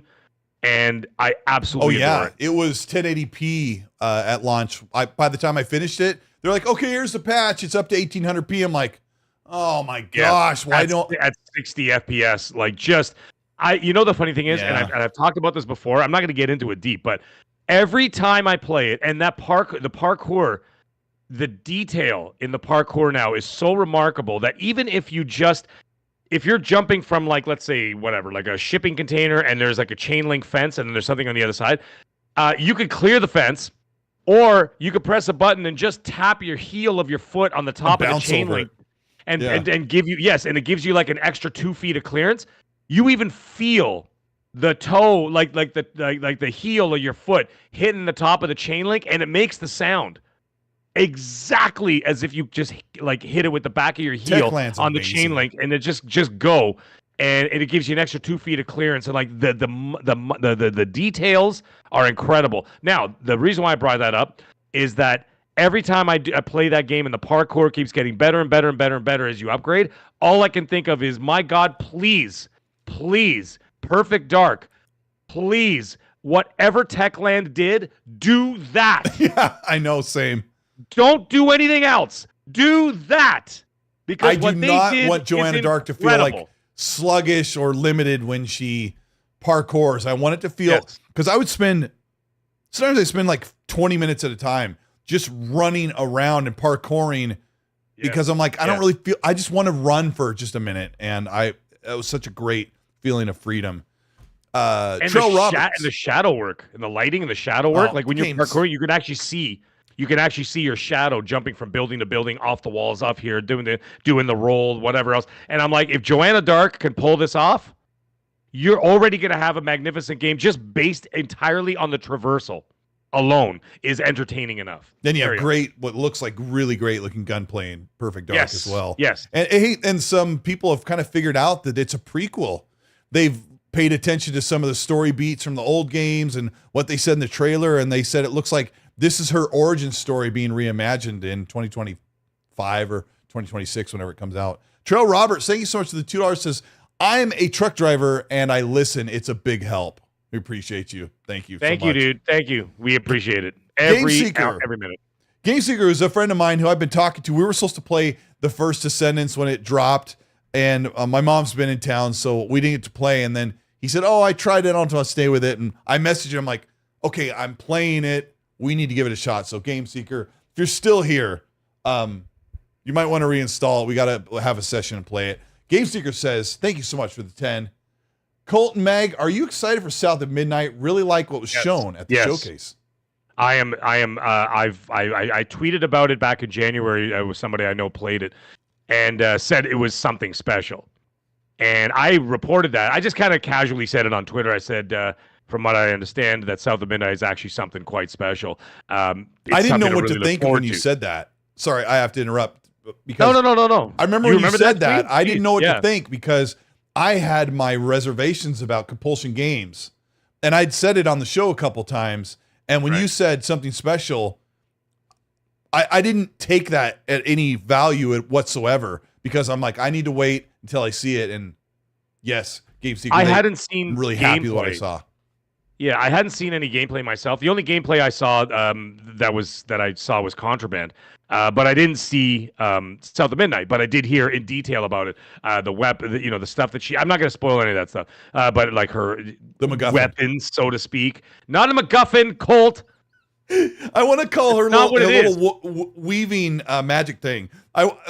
On the show like only, I'm going to call it a MacGuffin. All right, call it a MacGuffin just for just for this show. Fine, it's like an umbrella kind of thing. Yes, and it's something to do with spirits. I'm not going to get into it. I'm not going to talk about it because I don't want to spoil that. It's going to be part of the story. I can't. But anyways, it just that's what I was told. I was told that it's going to be something special. Ever since that, and then of course the reveal that I saw, the proper reveal that we saw, and the vertical game slice that we saw at the show, the showcase. That just sold it on me. I'm ready to go, man. I'm ready to go. This game looks hot, and I am ready for this game. I want it now. I'll take it over Contraband, even though I heard Contraband is really a lot of fun. But I that's more my speed, no pun intended. South of Midnight's more that's more my jam. So I am 100% pumped for it. It's got that like hack and slash sort of thing going on, and I'm a little bit of Uncharted. It's got a little bit of Kena, Bridge of Spirits in there. And I'm a sucker for cool traversal where you can like wingsuit and you can float, like that freedom. And that's why we're just talking about with Dying Light 2. Like, I'm a sucker for feeling like I can move and traverse around the world. So I love the Spider-Man games. I love Prototype where you can just do things. Prototype was so awesome. And then I also was a big fan of Infamous. Remember the Infamous games where you the electricity, and you could suck the electricity out of different things and just fly across like off of skyscrapers as a floating thing. Yeah. Oh, God, I'm a sucker for that stuff. So South of Midnight looks really good to us. Absolutely. KLZ180 in the chat says, I'm a bit behind, but you guys, I'm at work in Western Australia, and you guys are keeping me going every week and always enjoy your show. And we appreciate that. Hey, see? Live, they have lots of great things to say. I love it. No, that's wait to see what they say later. When the show's over, the comments are all going to be pure venom. By the way, if you're in Australia, I know you're in Western Australia, you're not going to be that far away from Risk It for the Biscuit. Listen, I need you to do me a favor and put a flaming bag of dog poop on his doorstep, all right? And just say, love Mag on the bag. Thanks, buddy. Don't worry, everybody knows, Mag assumes that everyone in Australia knows each other and that it's a very small island. Yeah, it's just like Canada. It's like, there's like, hey, you know John? Somebody from Montreal. So, yeah, you know John? I'm like, no. Did you know like, Toronto's like the third largest city in the world? But okay, cool. I mean, yeah. the landmass of Canada. I don't know who John is. It's so it's like 3 times the size of the United States. And they all live on the crust of the border. Yeah, we're like right there next to Buffalo, just so we can go see the Buffalo Bills. I love it. Sean Kramer's in the super chat with a new Taiwan dollar, 170. Thank you so much for sending a few bucks over here, is what we call it. Thank you. Thank you. Have you seen that reel where the guy opens the door for the girl? He's with his wife, and the girl goes, "Thank you," and then the rest of the day, his wife's like, "Thank you." Mocking that girl. Oh yeah. I have seen that. Yeah, he's like making lunch. The new one I've seen was the fat British guy with no clothes on. That goes, "Would you like some steamed beans?" What? If you know, what is that? If you know, you know. Anybody in the chat, put up a thumbs up if you know what I'm talking about. It's this Instagram reel that's been going around, and this lady opens the door. It's the middle of winter, and there's a fat naked British guy with just his underwear on, and he's wearing a foil cone on his head, and you could see steam rising off him, and he goes, "Hello, would you like some steamed beans?" And he takes the cone off, and he's got steamed green beans like steaming on his head. It makes no sense, but it's the funniest goddamn thing. I'm going to send it to you, okay? I'm going to send it to you on WhatsApp. I guarantee tomorrow. Because we were talking about it, it's going to get recommended to me tonight when I go to bed. But yes, you can send it to me. I am going to find it. But anyways, carry on with the super chat. Off the rails. So off the rails. Okay, we got... Wait, did I read? I didn't read Sean Kramer's. Sean, you didn't even read I it. apologize. I think left him hanging. He's like, they're going to talk about steamed beans, and they're never going to get to the chat. He says, if Colt tells me to buy Barbie Pony Princess, you better believe I'm buying that shiz day one. Yeah, well, I mean, I do like me some Barbie Pony Princess, but I'll try and recommend the good games if you guys are going to buy them. Illuminati85, thank you so much for the 2, says Game Pass is king. Sony lost $10 billion in value, not Xbox. Well, I don't know the financials, but so did I, betting on Canada. Yeah. Andy Hart, thank you for the £5 super. Did you send it to me? No, not yet. Oh, okay, all right. I have to find it first. Okay. Andy Hart, thank you for the £5 super. Says, I understand the ability to play games anywhere, but something is wrong with Xbox's marketing.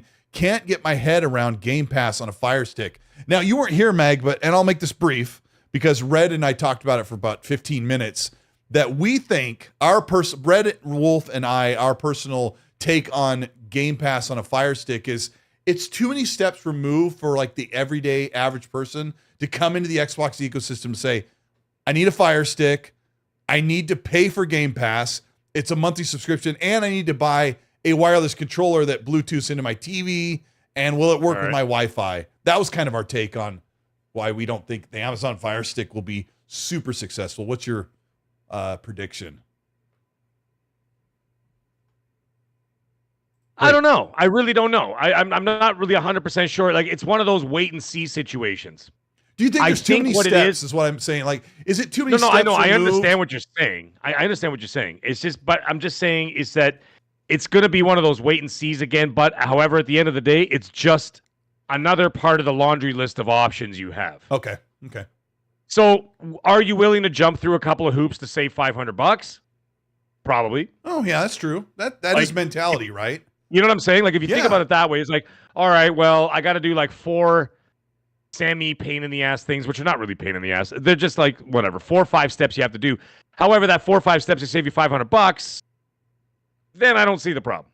You know what I mean? Just like it's just something that you got to do. But like, I don't see the problem. But the thing is, it's for me, it's not that. It's not the steps. It's not the slight inconvenience of having to set it up, which is very slight.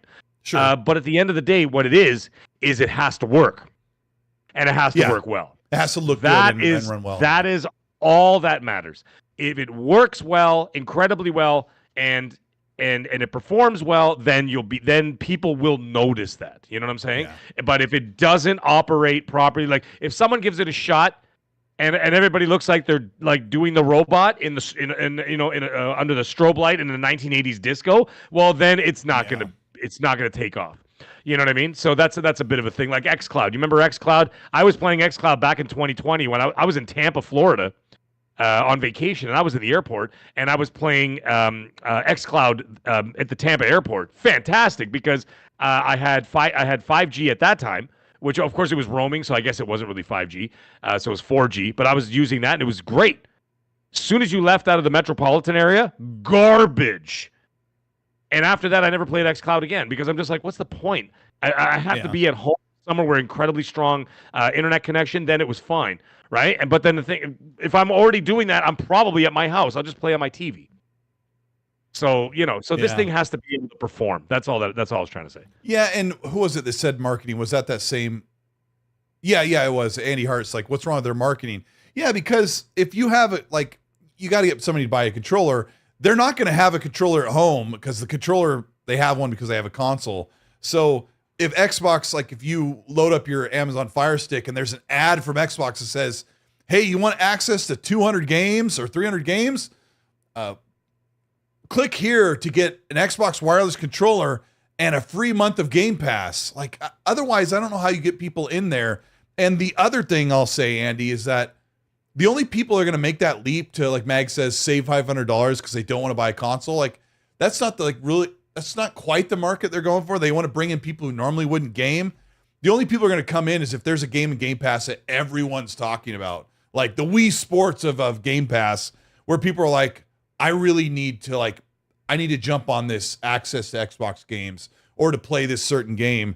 I just can't think of anything because everything looks conventional from their first party output. But I'll pretend like, let's say like Power World's it's just come out. It's super hot right now. Everyone's talking about it like it was at the beginning of the year. Somebody might go, I want to play Power World, and I saw an ad that said I can access that game through my Fire Stick. So we ordered one of those controllers, but that's kind of, I don't know. Like I said, Xbox isn't super proactive with their marketing. Sorry, man. At the end of the day, no, I was just going to say, at the end of the day, it's still just an option. Sure. It's an option, and they're opening the doors so that people have more access to however you want to consume. Now, like, it's interesting, though, because then I'm thinking about, like, next generation, and I'm like, is there really a point for me, like, to buy another $700 console if I could just access... I was talking about it with my wife today. I'm like, would I even bother with another next gen console if I by that time, which is probably going to be what, like another minimum 2 years from now, right? The technology just keeps getting better and better and better, and I'm like, what's the point if I can play it on a Fire Stick? What if in 4 years from now everyone's like, you can play without a console and you can't even tell the difference? Like, then you'd be like, that's what I'm saying. So if the technology starts catching up with the idea, why would I buy another $700 console? All right. I'm just saying it's a possibility. I'm not saying it's 100% fact, because odds are pretty good that the stuff that they talk about, they were talking about cloud back in 2014. You know what I mean? It's 2024. Yeah. It's still not even implemented yet. You know what I mean? But they were talking about it all. I mean, it is, but it's just not. You're even talking about it in 08 with On Live. And Andy, to add to your to add one last thing to your super, there were podcasts like Xbox podcasts that were like, this is like a potential 200 million people that could come to Game Pass. I think we all know that when Mag says it's another option, it's just going to bring a couple other people who might be obstacle to the console. I didn't think it was going to be like an earth-shattering situation, because when they announced it, that I think it was like a day later or the same day, I ended up being on Crossfire with Mooch that night for like an hour. I just passed through, and he's like, "Do you mind just coming in and giving your thoughts?" And I said the exact same thing, and I got not from that chat. afterwards, like in like on Twitter and stuff chat. and like people were saying like freaking out, and I'm like, I'm just saying, it's not going to bring in another 25 million people to Xbox. Yeah, and I think it's just going to be another option because it's just not 100% plug and play yet. Yeah, and I think Mag's right, and well, of course, we'd love to be pleasantly surprised that people feel like that it's the barrier that they, didn't want to have to overcome. But I don't know. This news, because today it's really big. Today it's official. They put out a YouTube video. They've been putting out tweets about it. And when I look at it, I go, I'm like you, Mag. It's like just another option. We'll see what it does. It's an option. Bring a few and I may consider entertaining that option. You know what I mean? I don't know. I don't know if it's good enough. If it's good enough and it performs the way it should perform, why would I buy a $700 console? Hey, the other news is that Xbox is poised and ready to provide not just Game Pass on cloud on demand, but all of the games you own. Like Dying Light 2 would be something that would be included in the licensing agreement. Like, you want to stream that? You can, because you own it on Xbox. And I think they can circumvent that because you're playing on xCloud on a Series X, which is licensed to play the game that you bought. So I think that's another thing coming. Joe Dunmore, thank you so much for the 2, says, hey, Meg, will there be licensed music? Joe. Sorry, it's Joe Dunmore, man. That's Joe Dunmore. That's my boy from the Gaming After Dark days. Yeah. Awesome. Hey, appreciate you being here, Joe. He says, hey, Meg, will there be licensed music in South of Midnight? I don't think so. I don't think so. I'm just they hired a composer. Yeah, like they actually have like a dark. Yeah. Okay. Well. Okay. Colt knew exactly the details. I did not know the details, but I knew that there was an original score. So my guess was no. I'd also expect them to make some bespoke Southern or Bayou or whatever music for that. Well, they already played some of that music in the trailer, right? Mm-hmm. If you actually watch the trailer, there's a pretty interesting stuff there. I like I said, I'm totally, no pun intended, I'm totally jazzed for that game. So it's hey, get out of here, Mag. That's horrible. I know. Hey, I can't. Sometimes I just can't stop myself. With you got the tenor sax or soprano sax, whatever it's called. But hey, man, either way, I'm super pumped for that game. I don't know when the gameplay takes place. I don't know if it's supposed to be a period piece game or if it's. It looks modernish. I guess. But it's hard to tell. I guess she's wearing kind of. Yeah, you're right. She's wearing ripped jeans and a tank top, so maybe it's modern day. Looks modern day, Louisiana or whatever. But I'm stoked for it. Yeah, man. Noise FOMO says Colt needs a MacGuffin emoji. And I wouldn't even know what that icon would be. Danny Passion, thank you for the 2, says, hit the like button. The meme show is fire. Stephen Mewtwo with the $2 chat says, I read NVIDIA GeForce Now, the cloud streaming is coming to Xbox soon. Yes, I think so too. We don't have all the information, but that would be big. You have to buy the games there. They play on a 4080, I think. They play on a killer ray tracing video card computer. So yeah, GeForce Now would just be yet another access to even better streaming than Xbox's. Alex with the $5 super chat gives out the 2 cold drinks clinking together. Thank you so much for that. Boner Jams, our boy from the Under the Bus podcast, jumps in with a $10 super, says, I'm not here for hookups, but I do have 273 photos of my big toe and rear deltoids. Oh, wrong chat. He says, at Mag, the monster of Frogger and Excitebike, yo baby cakes, Colt Winwood, hugs and kisses. We appreciate you. I appreciate Love it. By the way, Stephen Mewtwo, I saw his super chat there from 2 super chats ago.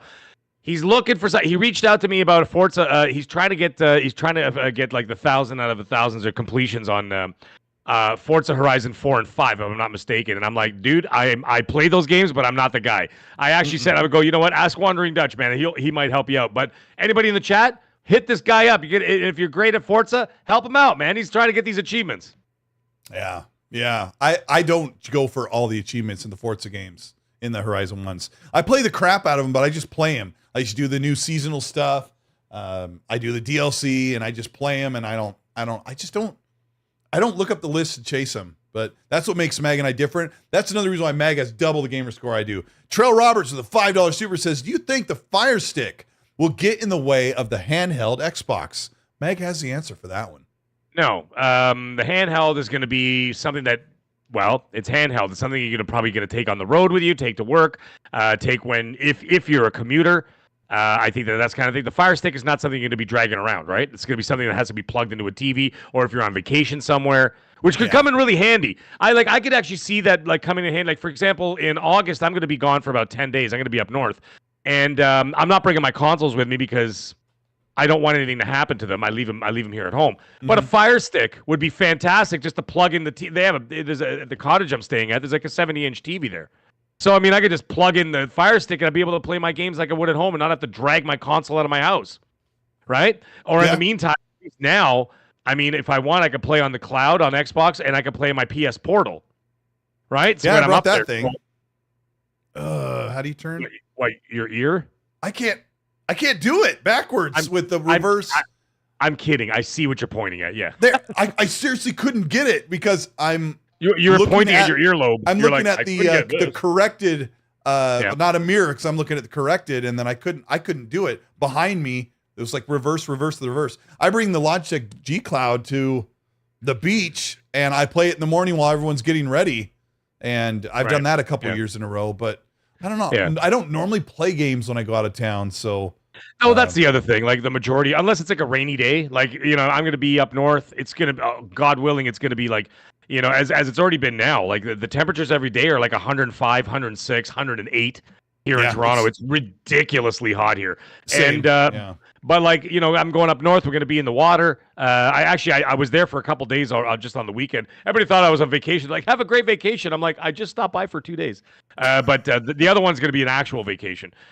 So, we'll be busy doing stuff. But on a rainy day, yeah, sure, I could see myself sitting on the couch playing, playing my PS Portal or playing a cloud on my phone or whatever, right? But it would be awesome to have a Fire Stick to just shove in the side of the TV, and I'd be able to play my games on TV without having to bring my consoles with me, which I'm no longer, like I said, which I'm no longer going to do. Right? So I don't like dragging them around. So I'd rather do that. So that's an option. If it's an affordable price, Son of Asgard goes, who uses a Fire Stick under the age of 30? He's probably right. I don't know how many people actually own one, but they did this in lieu of a small box that Xbox would sell you for $100. Sure. To stream, which is like way overpriced. And I think Microsoft and Xbox made the right move and said, this thing's too much money for what it does. So they canceled the cloud box and they've been pushing for the Fire Stick. But if you have a TV that's not supporting xCloud yet, which most people don't, this is the way to do it. I've got some really big teasing news that I'll end for the show today because I can't really say anything until things come out, but there's some big stuff coming to Game Pass. One of the big rumored things that seems to be fairly believable or people are feeling like it could be confirmed is that Crash Bandicoot Insane Trilogy is coming to Game Pass, which I don't think is a really big deal, but the ABK games are starting to come out. Jez Corden from Windows Central said to fully expect a drip feed of Activision and Blizzard games to come to Game Pass each month over the next year or so, as they've decided since their game releases are so packed, they are not going to just dump their whole catalog on like they did with Bethesda. So do not expect them to drop every Black Ops game like you and I talked about a couple weeks ago, right? Hey, drop all the Black Ops games from Call of Duty before the new one comes out, like a month before. People could play through them, then they could buy the new one and they're all caught up. That's not happening according to some sources. There are 2 big games that are also coming for Game Pass very soon. And I really think that they need to put a Call of Duty game on Game Pass before the big one. I don't know if they pick an old one or maybe last year's. What was last year's? Modern Warfare 3, Mag? Yeah, Modern Warfare 3 last year. Throw that thing on Game Pass Pass and say, hey, you're getting a new one and then you're getting the brand new one. I think that's my prediction. They need to do that. PS Plus gave away Call of Duty Cold War for free. Yeah. Like, the hell, man. And they don't even own it. But they gave it away for free. I downloaded it because it was available. I remember Noof Nukem hit me up, and he's like, dude, Cold War is available on PlayStation. I'm like, what are you talking about? So I checked it out. It was there for free. And Cold War is actually one of the best Call of Duties I played in years. Was it a they just gave it free, or they put it on PS Plus? No, they put it on the PS Plus like the monthly. Yeah, like as the monthly games. So once you download it, it's yours. Oh, I was like, forget about how cool that was. So I'm like, oh my God. So like, what the hell are we talking about here? So like, yeah, I don't see why. And I talked about it before. I don't see what a big deal is if they're going to do the ABK games. Just release just the Black Ops games before Black Ops 6. Don't have to release all the other ones. Don't release Ghosts and Infinite Warfare and all the other ones. Just the not the Cold War. Just the Black Ops games. Black Ops 1 to 5. Yeah. So that everybody can catch up with the story, the characters, play the game, play the stories, whatever, do whatever they got to do. And then you go right into Black Ops 6. I think that's a brilliant idea. I said it about a month ago. And you said it a couple weeks ago. We said it last time you were here.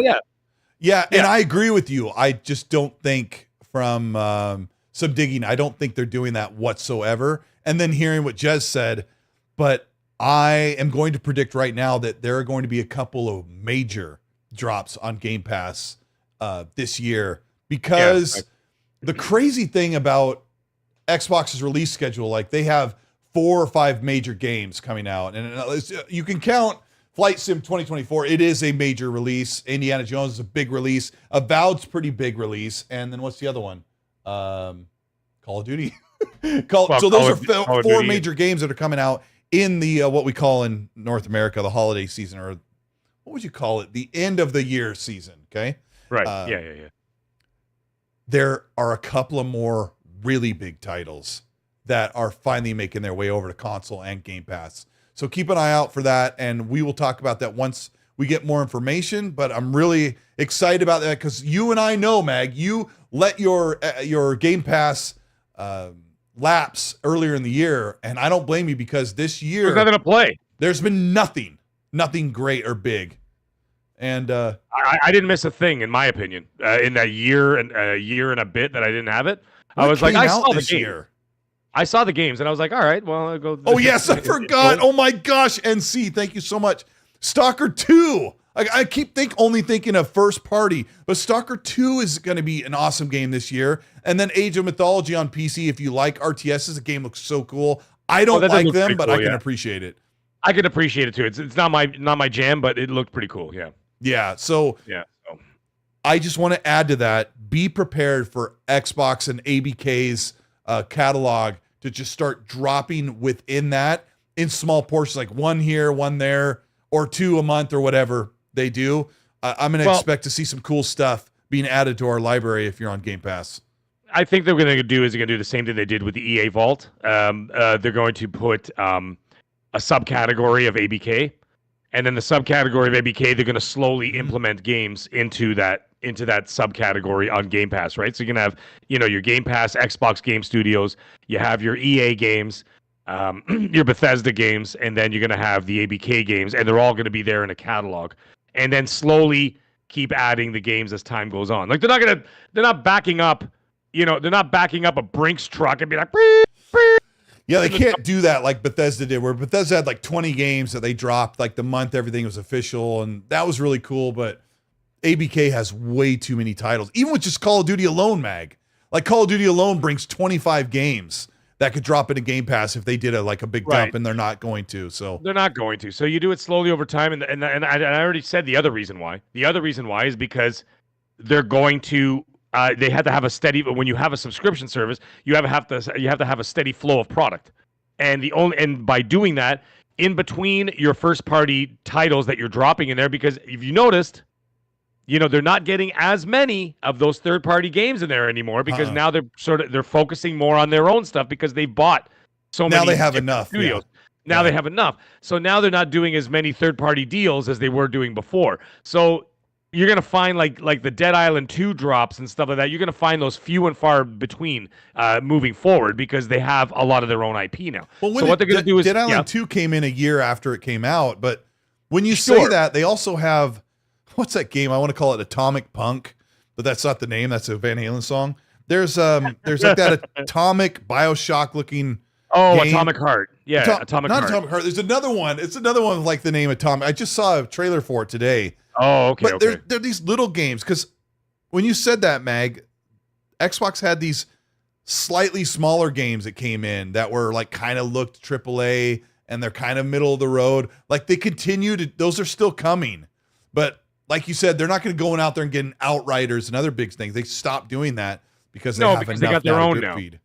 So now what you do, yeah. Go ahead. Serve says, what are they even talking about?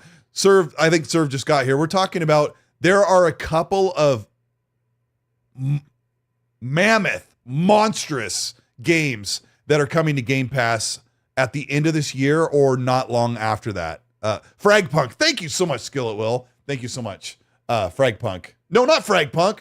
No, it's not the one. Fragpunk's the card game, the free-to-play shooter. Atomic Fall. Thank you, VG. Sorry, it's been a day. Atomic Fall is what I was talking about. It looks kind of weird. It looks kind of cool.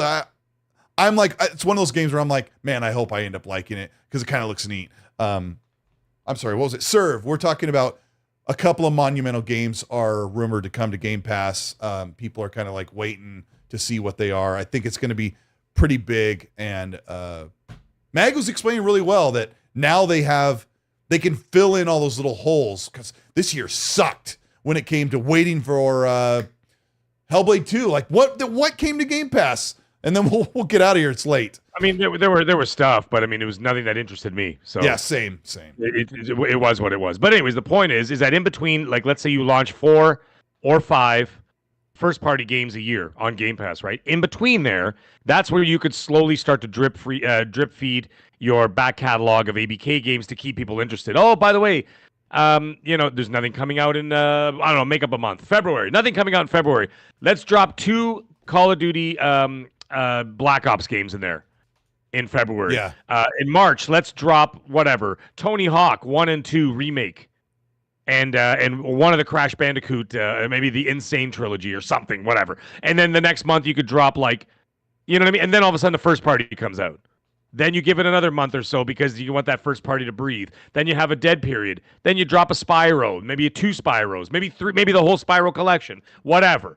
Right, and you slowly keep doing things like that, and you're like, so that you have a steady cadence of releases going in there, keeping people engaged, keeping people interested, and creating a little bit of buzz around it. That's the way you do it, and they're going to rely less and less on the third party. I saw what Serve said, where he's saying that they're still going to have third party. Yes, they will, absolutely, but it's not going to be those. What do you mean? Are they still going to have third party? No, I'm saying still getting third-party games into Game Pass. Yes, they will. Yeah, we already covered that. Yes, it just won't be as many, and it certainly won't be as prominent because they own prominent IP now. They don't need to rely on paying a studio $300 million to get, whatever, fill in the blank into Game Pass because they don't need it as much now because now they own all this stuff, right? So now they could start, divvying that up. But anyways. Yeah, Meg and I were talking about the third-party games, and yeah, I mean, that's our fault. We imply major big titles, like getting big gets day and date on Game Pass, which they have really rarely done other than Atomic Heart last year and Outriders the year before. What they normally do is wait 6 months to 12 months. Like you'll get a killer game 12 months later on Game Pass. But, for me, that doesn't do me any good because I end up buying the games day one. Like I know eventually like Avatar will come. It's like, I already played it and wish I didn't spend full price, but that's just how it is. We got one more here. McKeith Cawthon, thank you so much for the 5. I probably said that incorrectly, but I appreciate you. It says Colt Mag. What would you consider the best handheld to play Xbox these days? Thanks. I have the ROG Ally. I like it a lot. There's a lot of things I wish it did. There's things that drive me absolutely crazy. When it goes to standby mode, I try to turn it on. It won't turn on. So I have to hold the button. Sometimes it restarts it. Getting in and out of apps because it's basically a desktop window is not as smooth as it should be. I hear the Steam Deck is better. Meg, I don't know. What have you heard? What is the best handheld from what I've heard right now? From people that I've heard that own the handhelds, the one that I keep hearing that Steam Deck is still the one to go to. Okay. That's all I heard. I'm not invested in that ecosystem at all. I'm not a PC gamer, and I'm not. The only handheld I have is the PS Portal because I just got it. It's simple to use. I don't need like Steam. I don't have to implement anything with it. It is what it is. So for the handhelds, my understanding is that the Steam Deck seems to be the better one. choice. Yeah, the better choice of the two. That's all I've heard. Even the whether they agree with that or not, that's up to you. Yeah, and I would recommend asking any of your friends that actually own one of those products and ask them questions about it, because there are so many differences and people have their preference about it. But even the Logitech xCloud over there, which is I got about $250, it gets in and out of apps so much easier than ROG Ally because it doesn't have a freaking Windows OS where you gotta. But anyway.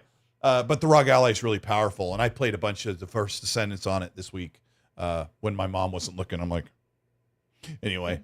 But yeah, there was a few other things. But Meg, I didn't want to go even this long because it's been a tiring day. But I'm glad to have you back.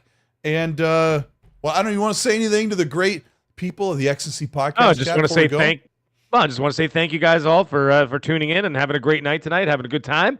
And we'll do it all again next Monday, man. Let's do it. Yeah, thank you so much. You guys are all MacGuffins in my book. And all MacGuffins. Wouldn't want it any other way.